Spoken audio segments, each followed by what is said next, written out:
Alright, so this section we're actually going to look at contributing to the team. So the first section that we had a look at, you kind of had a look at, okay, this is how we're going to form our team. These are the rules that we're going to put in place, and this is who's going to be responsible for what.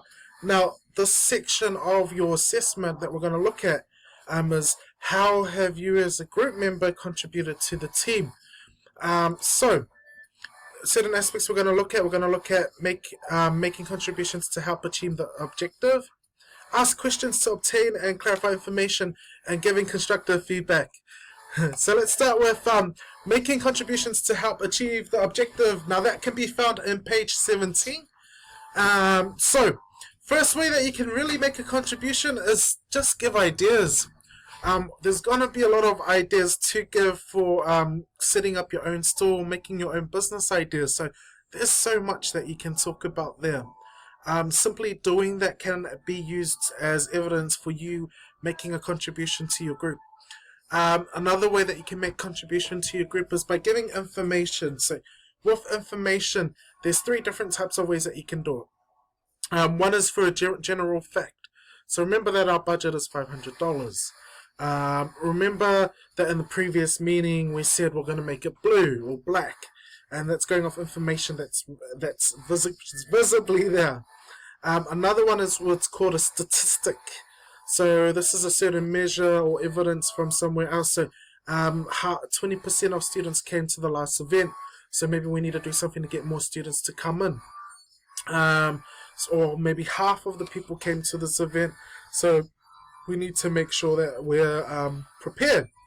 Another way that you can give information is by giving a comparison to your group. So you could say, I had a look on the warehouse's website. They had it for $2.50, but Kent might have had it for $1.50. Another way that you can give information is by giving your opinion. That can start with such things as I think, I reckon, or in my opinion, which is a little bit more formal. Okay. Ask questions to obtain and clarify information. This one you probably need to look in the learner's guide if you're unsure about the differences with open and closed questions. Now, questions, they do need to be asked to obtain information and clarify information. Now, 2 ways you can do that. One way to obtain information is with open questions. So these are questions that need more than just a yes-no questions. So things like, why do you think we should go with this idea? Or what's the best way that we can sell this product?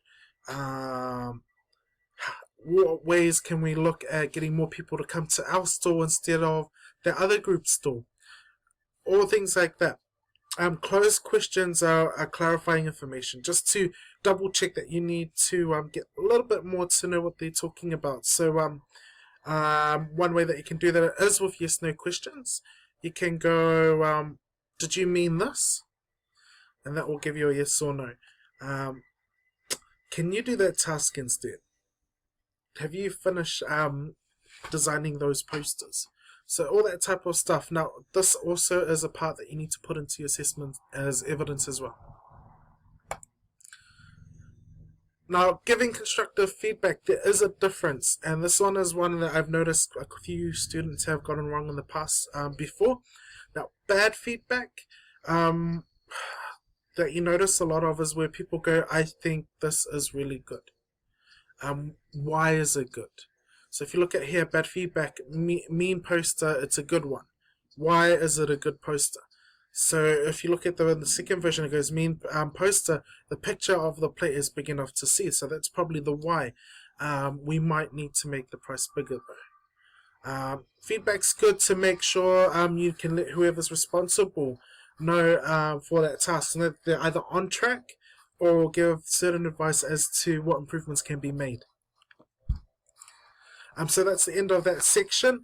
Now, next is a video of The Apprentice Celebrity. Now, when you look at this video, have a think about all these aspects that we talk about. Who took roles and responsibilities? Did the groups actually do roles and responsibilities?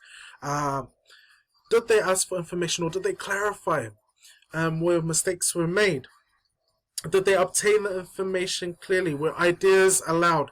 Did they have a set of rules that they put in place where they respected each other, where there was timeliness and whatnot?